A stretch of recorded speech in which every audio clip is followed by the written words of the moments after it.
Hello and welcome to Fueling Around with me, Jason Plato, and my very own Yellow Flag. It's Dave Vitty. Fueling Around is powered by Adrian Flux. As the UK's largest specialist insurance broker, Adrian Flux will tailor a quote to your exact needs and help save you money on your car, your bike, or even your home insurance. Now, don't forget to press subscribe on your YouTube so that you'll never miss an episode, or press the follow button on Apple or Spotify or wherever you get your podcasts from. Dave, how are you, mate? I'm very good, thank you. Yourself? Oh, do you know what? I feel a bit cacky today, actually. Do you? Yeah, I do. Yeah, I don't feel at my best. Well, do you know what? That's not given over by your general appearance, because I was just going to say that you look lovely today. Your hair in particular looks really nice. Well, the leftover tequila I had from last night I've used as a balm on my hair. Maybe that's why I'm not feeling so well. Well, absolutely, but no, it suits you. It all looks good, and I think, do you know what? I think it's not just me that will appreciate the beauty that you're giving off. I think that our special guest today as well will also notice how tremendous you look.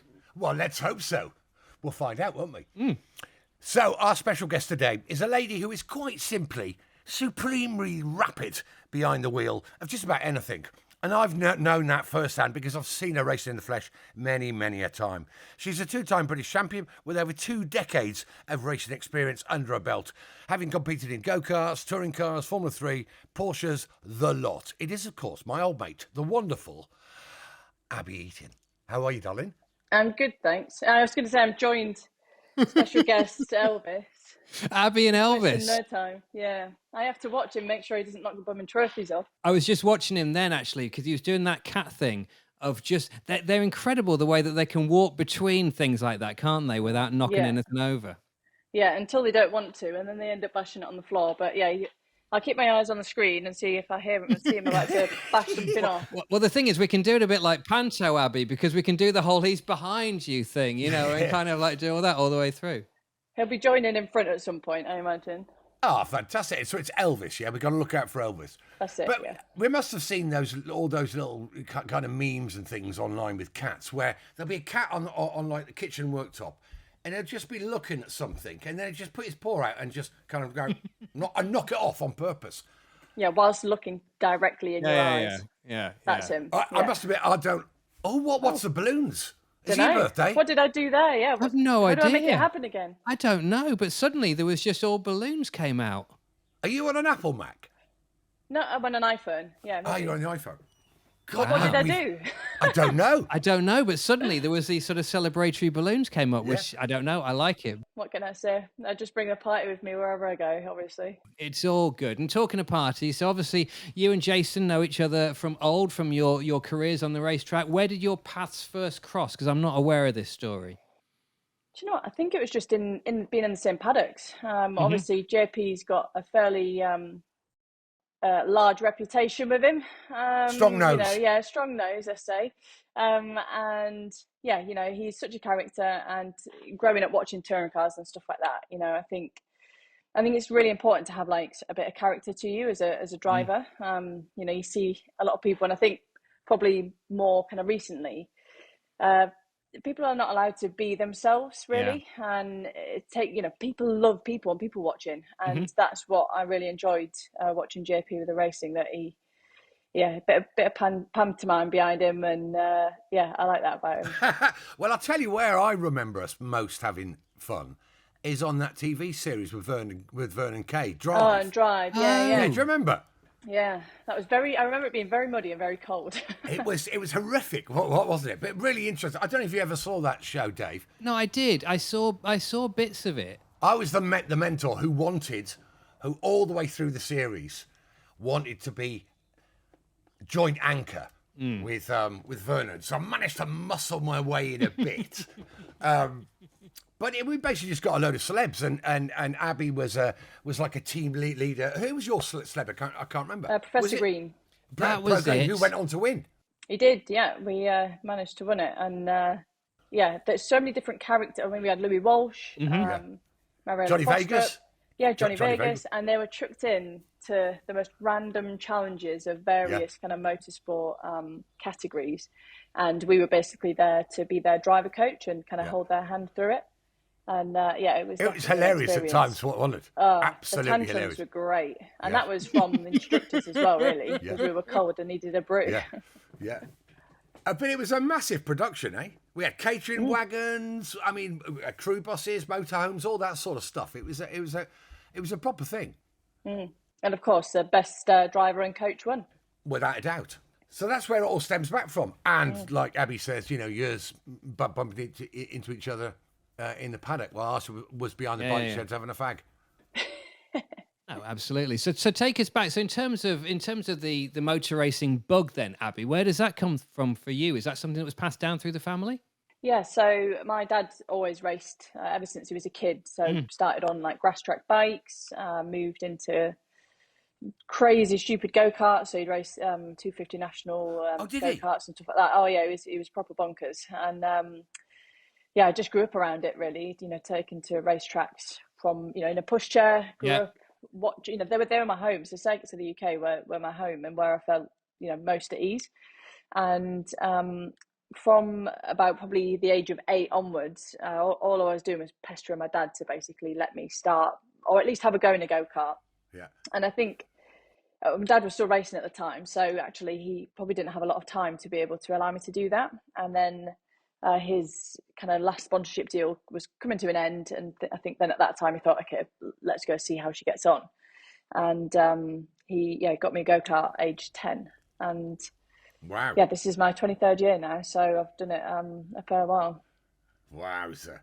So in terms of you started off in karting 100 seat because back then, I'm saying back then, God, I'm doing it again. I'm getting myself in all sorts of trouble. But there was no clutches. There was no clutches back then. So they were direct drive 100cc cars. Proper racing cars.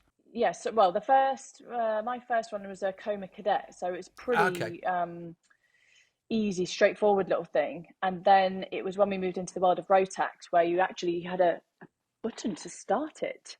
So, much easier for my dad rather than having to like push me and, pull to start everything. So I did Junior Max, or I did Mini Max, which was, what's the age there? 11 to 15, I think. Yeah, and then from 16 onward, I think 14 to 16, you'd go in Junior Max and then you'd go Senior Max. But I'm quite tall, I'm 5'10".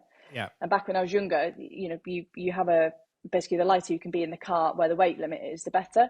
And because I was tall, I was always maybe 2-3 kilos overweight. And the money that we were actually spending to do the national karting, we could move up into cars. And there was a championship at the time called Sax Max, which is now the Junior Saloon Championship. And basically, Dad fancied a bit of a change. He'd been researching it, and I remember him saying, I was in the kitchen at the time, and he was like, what do you feel about doing cars? It's Sax Max, it's Citroen Saxo. And I remember being like, Dad, I can't drive on the road yet. Like, how do I change gear? And he was like, oh, we'll teach you. Brilliant. And then my dad built this car, and I think I was 15 when I had my first go in it, and I absolutely loved it. Like, I felt so much more at home in a car than I ever did in a kart. Did you really? That's interesting. Yeah, I was going to say that's interesting because I would have thought that a kart was just a lot more sort of snug and feeling, I don't know, just easier all round. But I just like the feel of the car moving around underneath me, and having to manipulate the car. Like, a kart is very kind of digital. Everything it's very precise movements and so on. Similar to if you're going a single seater and sports cars and so that kind of stuff.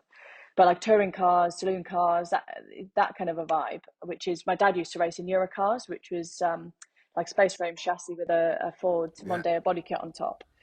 And I just like having to hustle the car. And, that's why I love driving in the wet. Whereas in karting, I used to hate the wet. I remember I used to drive to like racetracks if it was going to rain, being like, no way, really? Looking out the window like, please no. And now I would love every race to be wet. I love it. So back then, I guess, it's still a little bit like it now, although it is improving. But back then, I guess probably you were the only girl, or maybe there might be another. Would that be true to say? There was probably, I could count on like one hand the amount of females in the kind of country. One Alice Powell, she was kind of doing it at the same time as me. Sarah Moore was as well, and the Moore Yes. family, obviously her and all her brothers and sisters, they're all karters. And Laura Tillett, if you know that name, so Tillett Racing Seats, Steve's daughter Laura, she was my best friend at the time. So, and there's maybe one or two others kind of around the paddocks. But if you look now, 20 odd years on, there are a lot more females in karting, which is a great thing. 100%, and I think it carries through into we're seeing a lot more females in F4 and so on. Now that there's the W Series and the F1 academies of the world, I think females have a little bit more excitement about motorsport. Whereas back then it was, I was lucky I had a family kind of connection to it, so there was no escaping it. So come on, here's the golden question: who will be the first female F1 driver out of the current crop which are out there? Do you see anyone? Yeah, I reckon it could be Luna Fluxer. So she's Mercedes Junior. Yes. Incredibly competitive in karting, a lot of wedge behind her, which is what we need. And she's got the right people around her, and she's fast. She is fast. She's fast. So, but she's got a lot of Wonga behind her. So, the thing that I really just hope that happens is the right person gets that opportunity. Yes. Because in the past, there's been people that have been kind of given more PR opportunities, and I just think it does more harm than good. We want the right girl who's quick enough, talented enough, and feisty enough to make it happen. And I hope that's her. Do you know, we had this conversation, didn't we, Jason, with Jamie Chadwick a little while ago, and we were talking about the fact, and she said exactly the same thing, the fact that it needs to be the right person, because what you don't want anybody is to be that sort of token person that's sort of put in there to change things, because then, as you say, you do more harm than good, because it needs to be the credibility. Yeah, absolutely. It's all about credibility, so it's got to be the right person. And one would hope that when that time comes, and hopefully it comes sort of soon, that actually having that real top of the pile role model will make such a difference for more women coming through in the early days. Yeah, and I think it's helpful in terms of marketing and stuff if they're we tick all those silly boxes from back in the day, if they're attractive, if they speak well, all that kind of stuff. But you want, whether they're male or female, you want them to be a really good brand that they can kind of appeal to lots of sponsors and so on. Elvis, I don't know if you can hear him trying to giving his opinion. He's agreeing. Yeah, what do you think, Elvis? Yeah. I think it's not going to be in the kind of next couple of years, but I think certainly in the next kind of 5 years, I hope that at least there are some more opportunities being given. Obviously, my ex-partner, Jessica Hawkins, she had to go in the Aston Martin F1 car a couple of years ago now. And, she was competitive in the test as well. And it wasn't as though, it was a huge jump from the experience that she'd been given before. So, I think it is doable, but obviously, as we all know, Formula One is stupid expensive. And, I think for people to really give that opportunity to a female driver, I think she has to be something special. And I think I'd agree.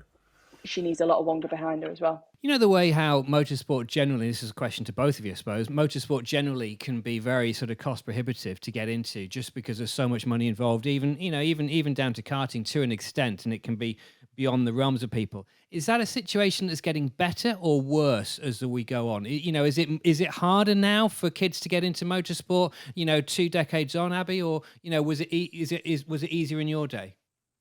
It's getting harder and harder and harder. Now you see, questioning about karting, to do a European season in karting for like a 12-year-old, I could race in Porsche Carrera Cup for a season. Yeah. It's absolutely bonkers. We're talking 200, 300 grand to being spent on go-karting. And, it's out of shape, isn't it? It's just bonkers. And the problem is, I don't think it's ever going to change now. I think it's just on that kind of movement, and it's only going to get worse. And, I think back in the day, motorsport, it always has to, succeed as a business, because ultimately people need wages and need paying and so on. But I think there was still quite a big element that it was still a sport, whereas it's now getting more and more that actually it is purely a business, an entertainment business, and the sport is just getting kind of less and less, which is a real shame. As I say, I don't think we can. It's a runaway train now. It's in that direction. I would agree. Totally agree. It's so expensive, and it is totally cost prohibitive for anything other than very, very wealthy families. Or families that have got great connections with business. In fact, I would say it's probably cost prohibitive for even the wealthy fat families, because it's just telephone numbers, isn't it? Can you hear him? Shut up, Elvis. Oh, Come on. do you know what? He's Say got hi an and then Elvis bugger look off. about him, hasn't he? He's got blue eyes. Yeah, I'm trying to work, okay? Just be quiet. He's like, I'm not bothered. It's all about me now. He looks a bit like you, Jason. What with my furry mane? Hairy ears. Yeah. Well, anyway. Abbie, talk to us about the Grand Tour, because, you know, you did that as a test driver on there. That surely was a dream job for somebody with your background, wasn't it? How did that come about? Yeah, bit bonkers, really. And you almost still have to pinch yourself today, really. It came through an email, which initially I thought, which one of my cruel friends has, You done thought this? they were winding you up. I thought I was being pranked. I'm like, it looks very official. So kind of went along with it, and the initial email was, Was it from Wilman? No, it wasn't. It was from one of the researchers, I think. Oh, okay. I can't remember who it was exactly, but they basically said, would you come down? We just want you to do some laps in a few of the cars we've got here. Come to the Aberlodrome, which was the circuit they use, and wouldn't really say much more than that. And so I said, okay, yeah, cool, I'll come down. And on arrival, it was pretty obvious that it was basically lap times. You had to. Well, they said there's lap times set in these cars, so can you jump in and drive and see, how quick you can get to the lap times? And I'm like, okay, you're going to tell me the lap times? No, all right.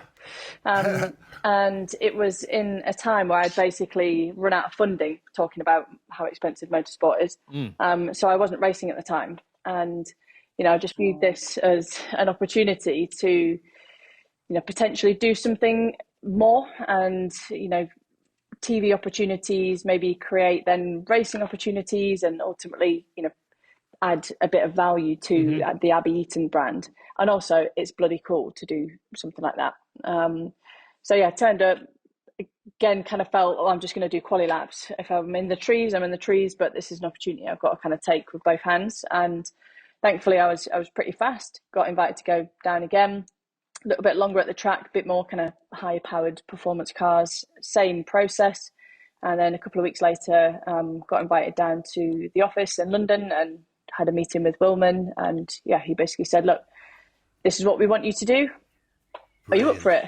How cool is that? Yeah, I think I am. So yeah, working with obviously the three boys that I've kind of looked up to since I was a kid. It was pretty household. Every Sunday night you'd be sat watching TV with your mum and dad watching Top Gear. That must have been bonkers though, mustn't it? I mean, just really, really surreal, despite obviously all your success on track, but at the end of the day, as you just sort of said, you watched Top Gear the same as all of us did. And then to find yourself almost in the program, I know it's obviously Grand Tour, but essentially in the program with those three that we've watched for decades, must have just been mental.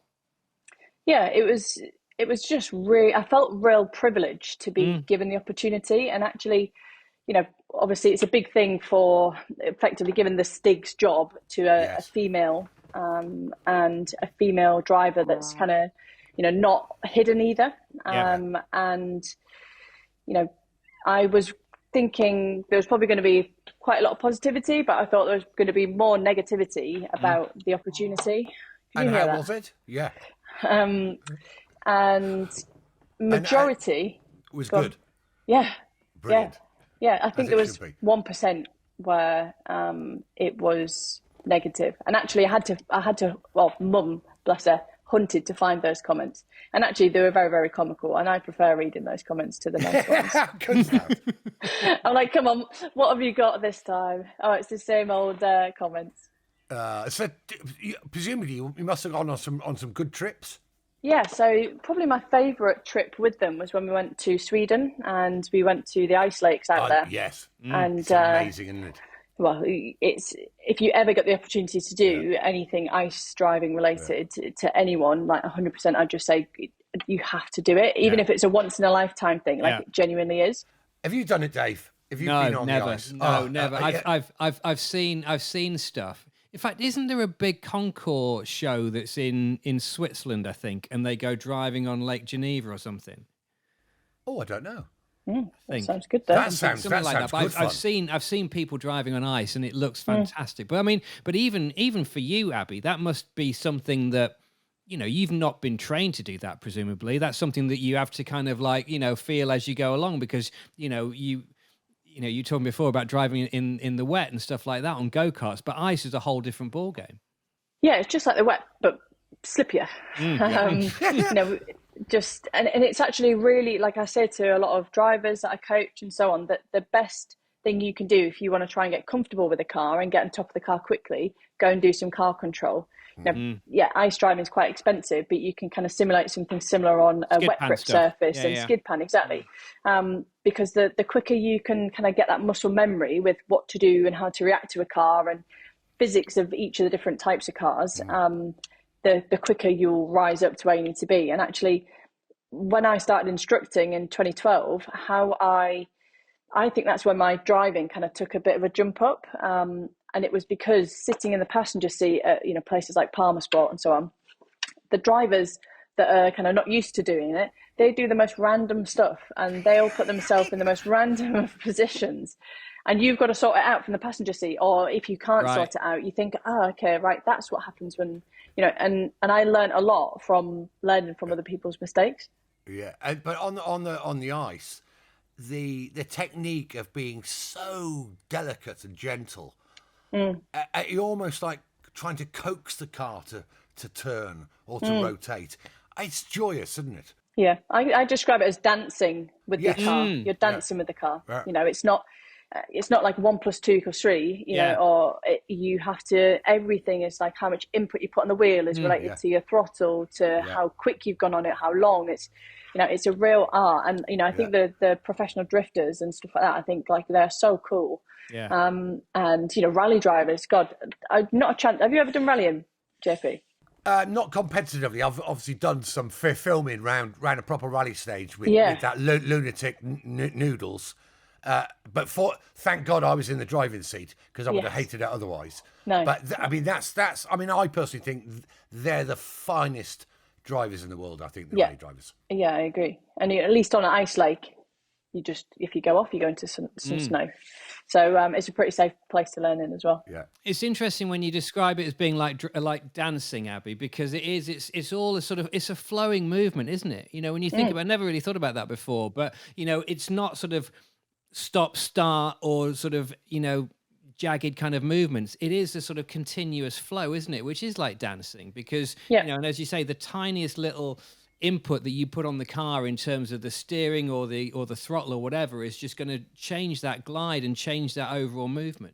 And when I coach people on the skid pan, that is the exact word I use. I say you've got to be fluid with the car. You know, you can't be clamped on the wheel. You can't, you know, you just have to have finesse and feel. And that's what you know, to an extreme, driving in the wet is that kind of a vibe. But yeah, obviously in ice, it's just, there's no grip or traction or anything. Have you driven on ice with long studs? Yeah, that's what we had. Massive. It's extraordinary, isn't it? The grip level is ridiculous. The braking is phenomenal, isn't it? Yeah, and I was in a 911 at the time as well, so obviously with the physics of that, the traction was even better. Yeah, fantastic. Well, actually, they slow down faster, braking sideways, because then the front wheels aren't chewing up the ice, which the rear wheels will go over. So they always brake slightly sideways. So you've got four sets of studs all digging in. And it slows down not far off. It probably slows down more quicker than on a wet tarmac. And we're talking that these studs are like massive. The monsters, aren't they? Yeah. You've got to do it, Dave. Come on, let's get it booked up. I'd love to do that. Let's get it booked up as an away day for fueling around. Can we do that? Can we organise a school trip?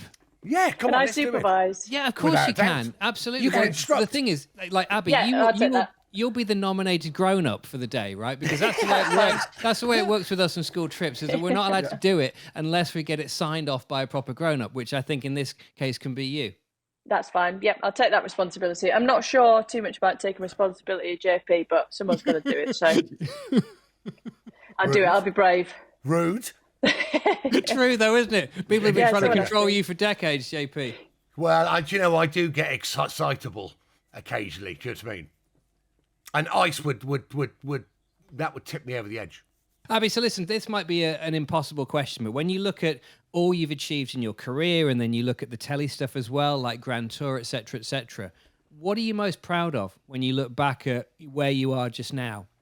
I think in terms of like a race or a moment that will, if I could bottle it up. Yeah, and maybe even if there was like a sort of picture on your mantelpiece or something like that, what would be the photo? What's that moment that you're just like, that was the ultimate? Would it be, can I butt in, would it be a circuit near Northampton? Would it be an event Oh, there? no, do you know what? It would have been, I think I've got, downstairs, I have got a photo of that. But no, it's something actually that probably isn't that well publicised, kind of, because it was in Club Motorsport. So Right. It was 2014 and I was racing in MX5 Super Cup.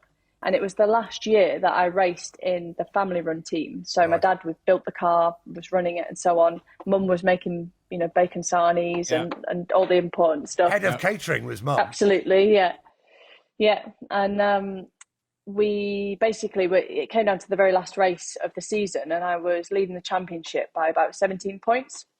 Coming to the last race, think, okay, I just need to be careful, be sensible, don't need to reinvent the wheel or anything daft. And we'd had a full year of no technical issues. Mm-hmm. And then they all decided to kind of come out in that last round. So I didn't finish race one, but we run on drop scores. So basically we dropped that rubbish finish and picked up points for my next best, which I think was 6th place.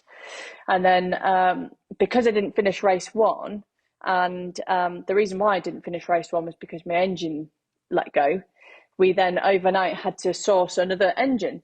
So Donington Park, down the road, there's a salvage scrapyard, and my dad kind of called up and they had a bashed up MX5. Engine was still running. Mm-hmm. Yeah, right, we'll come and get it. Wow. And it was about 1,500 quid. And I remember having this conversation with my dad because we're not from money or anything. And I was like, look, I don't want you spending 1,500 quid because we haven't got that money. And he said, look, I'm going to need to repair it to sell it anyway. So either we spend the money now and you could still win, or, we don't and you don't win, but I'm still going to have to spend it.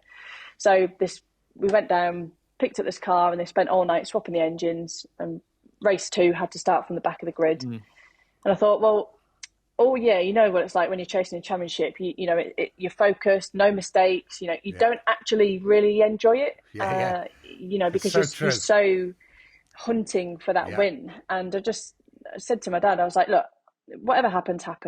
I'm just going to enjoy this race because I haven't all year. And when you're driving at your best, you're having fun and enjoying it. Mm-hmm. So set off, back of the grid, carving my way through everyone. And I just needed to finish basically behind the guy that was second in the championship. And he was currently, I think, in like 5th place or some 4th place. Right. So I actually got up behind him and I thought, right, sweet, I'll just sit here now. Like, I'll just, I didn't. I was like, I'm not, like, I've had so much bad luck. I'm just going to sit behind him because he was battling with someone. I was like, then they can take it to the row. I'll just hang out here. And with that, thinking there's going to be a mistake at some point, which is going to be your opportunity. Yeah, but I didn't need to pass him. I could have just sat there and won the championship. But one of the guys that I'd previously overtaken, who we'd swapped places a couple of times, and he'd actually pointed me through at one point, he into Redgate, wiped me out, smashed me off the track, spun me round, and I just thought, well, the video is actually on YouTube. All this emotion of the weekend of, I'm going to win, I'm not going to win, and it all just came out of me, and I'm like punching the wheel, I'm screaming, I'm shouting, my hands were all black from like punching stuff. Tried to carry on, but the car was broken. So coming to the pits, burst out crying. I'm like, I can't believe it's just been taken away from me. And then I kind of was stood in the Park Fermo waiting for this race to finish. And I remember my uncle, who was the team manager, came up to me and he's like, look, he has to win this race to basically be equal on points with you. Right. You have got the fastest lap at the moment. So with this engine that was just a bog standard engine, I'd managed to get the fastest lap. And that basically gave me an extra point to put me 1 point in front, and I won the championship. How brilliant is that? And there's a photo of me and my dad when we were given the news, and we're wrapped around each other, and you can see my dad's face, the emotion on his face, and that is, if I could bottle up that feeling and sell it, I would be very, very wealthy. And that feeling is something I'll never forget. And also, it's the roller coaster, isn't it, of that day? That's and the full season. It was an incredible year. There was 38 cars on the grid, so it was a very competitive championship. Wow. And to kind of go, as you say, at the weekend, thinking, I'll win. Just got to keep it under wraps, don't do anything daft, and then everything that could have gone wrong went wrong. And it was a special moment to still get the title. Do you know, it's moments like that, though, Abbie, as well, whereby I can imagine it's when you realise it's such a team effort. And I mean, especially with all of your family involved as well, your dad, your mum, you kind of realise how much everybody's carrying, I would imagine. It's sort of all of the stresses and the strains are not just on your shoulders, obviously, because they love you dearly and they want you to do your very best. Is that at that moment, that must have come out from everybody. My parents said it took them about a month to recover. It took me, it felt like 6 months, because I got such a stinking hangover. I just was like, oh my God. Of course, as you do, as you win a championship, I can't remember how old I was, 21 or something. Went out on the night and had a great time. But God, it was, what a feeling. So Dave, what I was alluding to before about the circuit in Northamptonshire, it's basically Silverstone I'm on about. It was last year. What was it, Abbie? Abbie drove in the Porsche Carrera Cup, the UK Cup, which is a supremely competitive, world-class series. And you blew them apart, didn't you? You just wiped the floor. Yeah, it was. I remember watching it, going, "Oh my God!" Yeah, and we'd done so with the Silverstone round, because it's kind of middle of the year. You do a test day on, I think, the Tuesday and the Thursday leading up to it. And we knew we had a bit of pace going into the testing, and it's what is now my home track. I've instructed there at the school for many years, so I've done a ridiculous amount of laps around the national, and it's 4 corners. There's not much to. It's tricky though, isn't it? It's not easy to get a lap time around there. No, it's because it's 4 corners, and you have to just be precise, so precise with everything. And there's obviously long straights out of Maggots, Beckett's, Hairpin. And that means that whatever series is racing on it, they're always really close together. And, you're half a tenth is the difference between, being first or being 5th or 6th. And, we went into testing kind of top 5, top 6 kind of pace, but we hadn't actually gone new rubber yet. And, I think it was like a 10th, 2 tenths I was looking for. So I was like, okay, right, we might be in a good shot here. And I was thinking, if I'm in the top 5, I'll be chuffed to bits. And then quali turned up, and you basically run 2 new sets of rubber. And the first new set, I think we went up to P2, and then I think it was P3 we dropped down to. Second set, I was like, okay, let's just, same, let's just be precise with everything. And my team were stood on the pit wall, but they were quite near to the end of the pit lane. So Cops is a really fast right-hander, so you can't see. I couldn't see the pit board. So I'm like, driving, these things are pretty quick, and I'm trying to like glance over and see what was on my pit board as to how many temps I needed to find or position, and completed 1 lap, and I was like, I'm sure that was like P single numbers. I'm like, okay, but I don't know what it was. Completed the next lap, and then into Cops it had rained, so I went fully sideways, off and all the runoff, and I'm like, right, okay, that's that done. Like no one else is going to go quick, or unless they complete this lap, I don't think anyone else is going to go quicker. I'm like, I just don't know where I was, but it's good, I think. Yeah. And then came down the pit lane, and because I didn't want to celebrate, because I was like, I don't know. Came down the pit lane, and my friend was stood at the end with a pit board, like in the air, like and it said P1. So qualified on pole position. First pole in Carrera Cup, first kind of female to do so as well. And the reaction of the drivers was really, really lovely. About 10 of the lads were kind of stood when I got out the car, coming up, congratulating me. Oh, that's nice, eh? It was mega, really, really nice. And obviously that was in beautiful dry conditions. The next day, Sunday turns up, and it's absolutely chucking it down. I'm thinking, I've not done a wet lap around here in this thing yet, and I've got to start the race on pole and hope that I can, the car's going to handle as I want it to, and that I'm quick enough. Thankfully, I was, and finished second in race one. Lobbed it off, didn't I? Got aquaplanes coming out of Luffield while I was in the lead, pushing because I could see him catching me up. It was Charles Rainford, who actually has just announced he's doing touring cars. And he was pulling me in. And so I'm like, right, he's finding pace somewhere. So and it was just a metre later when we looked on the data and it locked up. Is that what it was? Went Wow. just into the gravel, back on again, finished second. And actually what we've worked out now is towards the end of the race, I was getting quicker. So I think his pressures just came up quicker. He had more pace at the start. I had more at the end. So had I just kept my cool, I think actually we would have just balanced out. So with that kind of, hindsight, in race two, kept my cool and thankfully brought home the win. So that is my second favourite moment that I've had in my career so far. I was shouting. In fact, the whole of Silverstone was. Honestly, the reaction was insane. It was like I'd won a championship. It was like 20 people deep, trying to come and say hi and congrats, and everyone was absolutely buzzing. And to be able to, it's been a tough few years since W Series when I had the accident that broke my back. There's been a lot of work behind the scenes trying to get my head back in the right place to be able to kind of be competitive again. And at that moment, I was like, it is working and we are going in the right direction, and mum and dad were there and everything again, so it's a little bit like full circle, and just fantastic I had the opportunity to do so. I want to ask you a little bit about that, Abbie, if you don't mind. Just before we do it, though, a quick bit of mid-show housekeeping. If you haven't already, please press subscribe on YouTube so that you never miss an episode, or press the follow button on Apple or Spotify or wherever you get your podcasts from. In terms of what you just mentioned with the accident, the bad accident in the W Series where you broke your back, how much of an effect does that have on you as a driver mentally? I mean, obviously, there's huge physical, effect on your body, but in terms of your head, how does that affect you? Because does that then suddenly make you, I don't know, perhaps more aware of your own vulnerability or your own mortality or whatever the right word is? Can it affect your bottle and your general sort of headspace? Yeah, so before I broke my back, I would have said no. I've been in crashes and bumps before, and you dust yourself off and you're like, all right, it's just part of it.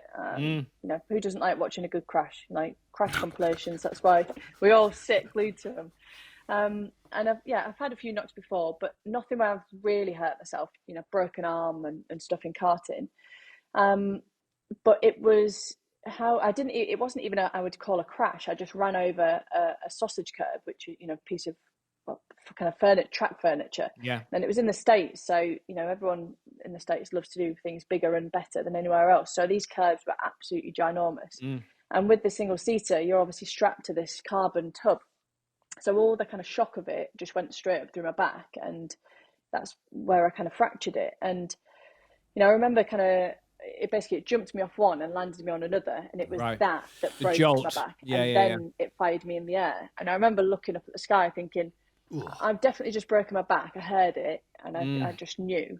I'm like, I've got to land again in a second, and I hope it's not going to do anything more, but nothing I could do, so let's hope for the best. And thankfully once the kind of guys got to me, obviously had medical attention out there and so on, it didn't really dawn on me until probably when I was contemplating getting back in a car again. Actually, I was terrified because I would hate to be paralysed. I'd hate to, be dependent on other people. I'd hate to be a burden on other people.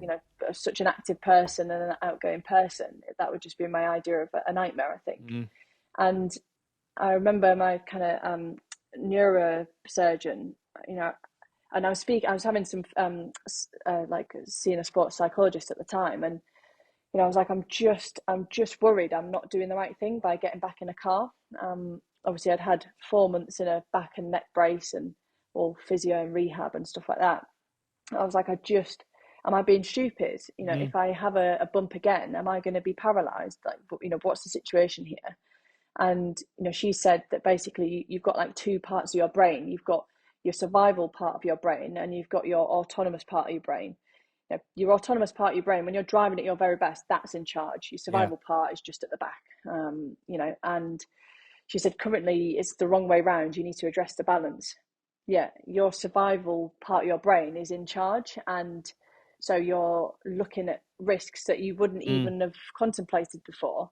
And so she said, what do you need to do to, put your survival brain out? And I was like, well, I just need to ask some pretty gnarly questions to my my surgeon. And she said, all right, well, do it. So I arranged a call with him, and I was like, look, okay, if I have a little bump, am I going to get paralyzed? If I have a big bump, am I going to get paralyzed? If I do the exact same crash again, and I went through all this kind of stuff. And he was like, if that was the case, I would not be saying you are okay to get back in the car. Okay.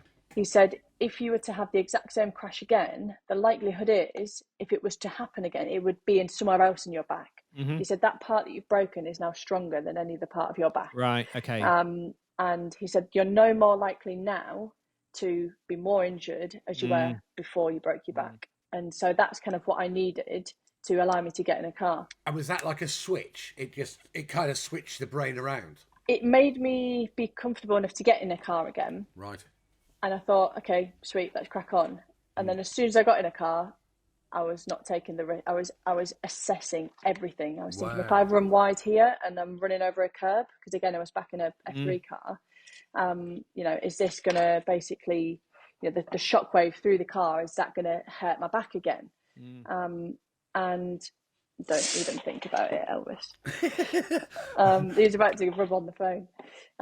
And yeah, I had to kind of, it's been a process. So when was that? End of 2021. So really, start of last year when I jumped in the Porsche was the first year where I thought, okay, I'm not actually assessing everything now. Yeah, and brilliant. Good on you. Yeah, it's taken a while, but yeah, I got there. And too right, you did. Understatement of the year. Yeah. So I think that's, if I could give any advice to anyone, like, it's racing drivers, we want we want fast, we want quick fixes, and healing your bones and your body, there's a specific time it's going to take to do that, but there's no kind of time on healing your head. And there was a lot more work around kind of mental health and all that jazz, but I think it's really important that if you think you can benefit from chatting to someone, then do it. And I did a lot of work last year with a mind coach, and it wasn't even any silly or like data led and that kind of stuff. It was just like reassurance and common sense. And when your brain's thinking something stupid, she'll be like, well, why do you think that? And then she'll be like, well, have you ever thought of this? That you've already done this, you've already been successful. And it was just building my confidence back up. And yeah, thankfully it worked.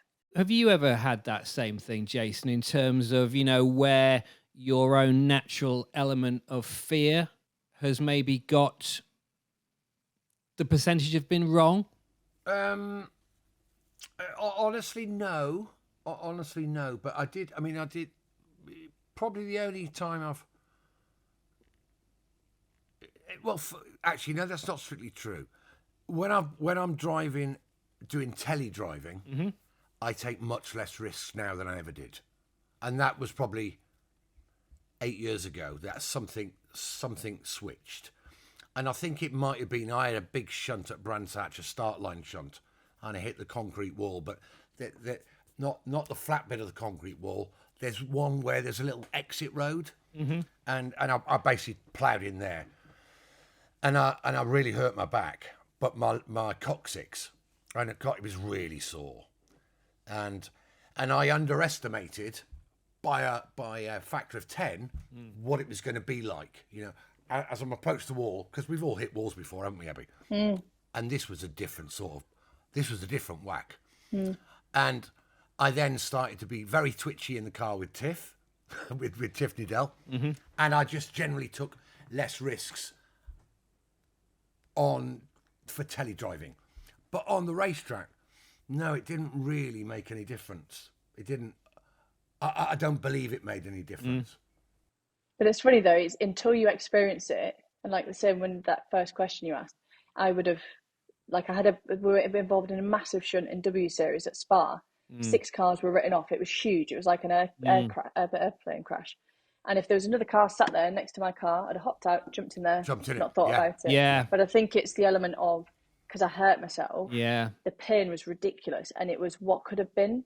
And it's you know, how close I came, and actually how lucky I was to not go over the edge. And it's the same, you know, you don't realise how vulnerable you are until it happens.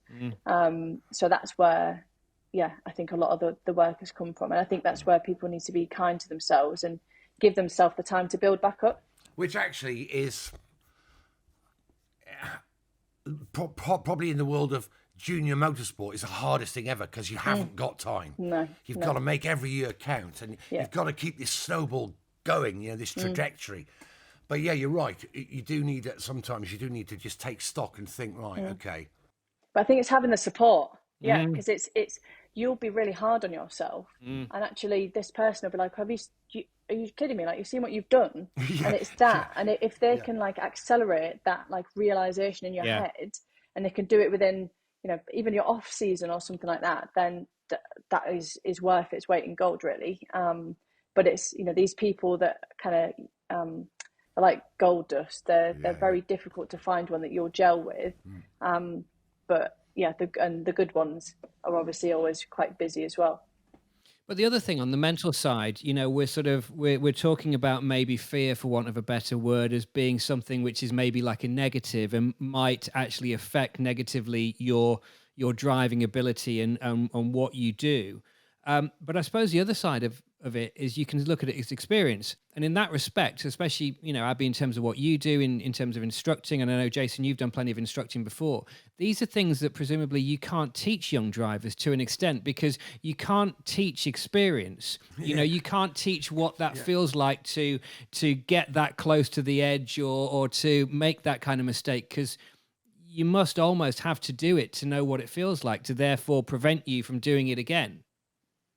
Sometimes with kids, I don't know if you say the same, but I'm like, it just needs a crash. That kid just needs a big crash, and then it will just, because some of them have just got no fear, and then, you know, there is a bit like Verstappen. He is so confident and he backs himself no matter what, and he hasn't got any fear. I think he's an incredible driver. But there are some kids that, like, he's obviously learned to be controlled with it. Sometimes, and I think actually whenever he does anything, he means to do it. Yes. But there are some kids where they just need a bit of a crash, or they need to have something where they go, oh, okay, right, I am a bit vulnerable in here, and then they'll be a better driver for it. Yeah, I call it an attitude adjuster. Yeah. Do you know what I mean? Yeah. And I think with the advent of everybody's on Sims now, you know, I think that builds in a feeling of, well, I'm invincible. Right. Yeah. And it's very different in a car, you know. Where I mean, you've been off the road, Dave, haven't you? Yeah. It takes your breath away. Absolutely. Yeah. No, it really does. Well, that famously, that time in the cage room at Brands Hatch where I snapped the back axle. I mean, that was a bit of a wake up call. That's good going, yeah. Especially when the owner was there on the side as the whole thing got dragged over with the thing, and I sort of had to sort of say sorry about that and then disappear. So sorry about attitude adjuster administered. No, absolutely. Back to more domestic things then, Abbie. There's one question that we ask all of our guests, and it is this, because we like to find out what your fantasy drive would be, right? So we always say that music and cars go well together. So we need your fantasy drive, your fantasy road trip, whatever you want to call it. Where are you? Where are you going? What are you listening to? And most importantly, what are you driving? Probably Queen. Any particular track? And any of them, they're all great. The car would probably be, I mean, my dream car is a 911 GT2 RS. So a GT2? Yeah. Oh, you dirty devil, you. I know. I mean, my back's going to not be happy for that. That's a proper... Well, that the original name for that was the Widowmaker, wasn't it? There you go. Yeah. So I'd have one of them. Oh, saucy. And where would I be road-wise? Do you know, I've not actually been on that many lovely roads, but I'd probably have to say some Alpine road in France somewhere on the way up to the top of a mountain. or even the 500 in England or Scotland, isn't it? Yes. Yeah, somewhere like that, I think.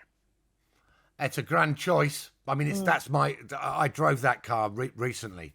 Oh, yeah. Well, in fact, I drove the Cup car. Yeah. You know, your race car, and also the new GT2 RS.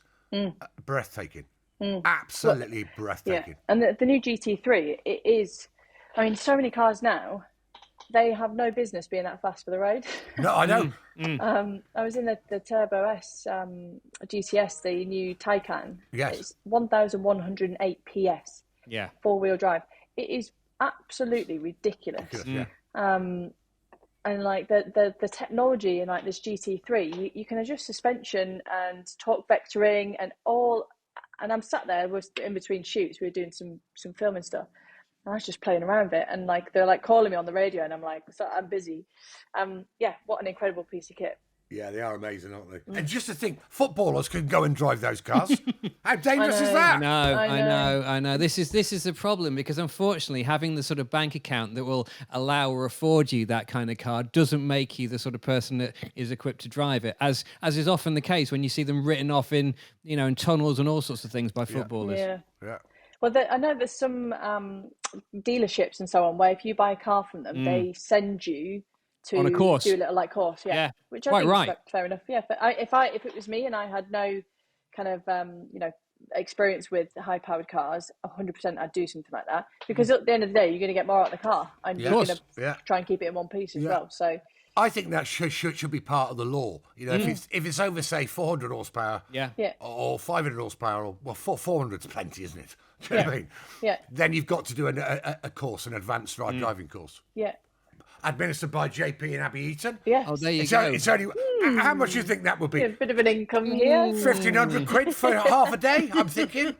Within the deposit you put down for your new Porsche, sir. It's a mandatory option, as my dad would like to call things. Hey, listen, on our next school outing, we can work all this stuff out, and we can work out the business plan and everything. And I think on that note, Jason, I think you need to take us out. Well, that's it for this week's Fueling Around, powered by Adrian Flux.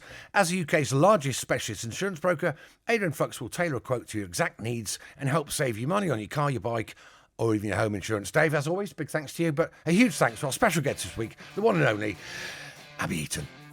Thank you very much. Thanks for having me. You're welcome. Oh, and Elvis as well. Thank you to Elvis. And Elvis for all of his contributions. Co-starring role. Thank you, Abbie and Elvis. It's been a pleasure. Don't forget to press subscribe on YouTube so that you never miss an episode, or press the follow button on Apple or Spotify or wherever you get your podcasts from. Right, thanks for listening, folks, and we'll see you next time. Ta-da!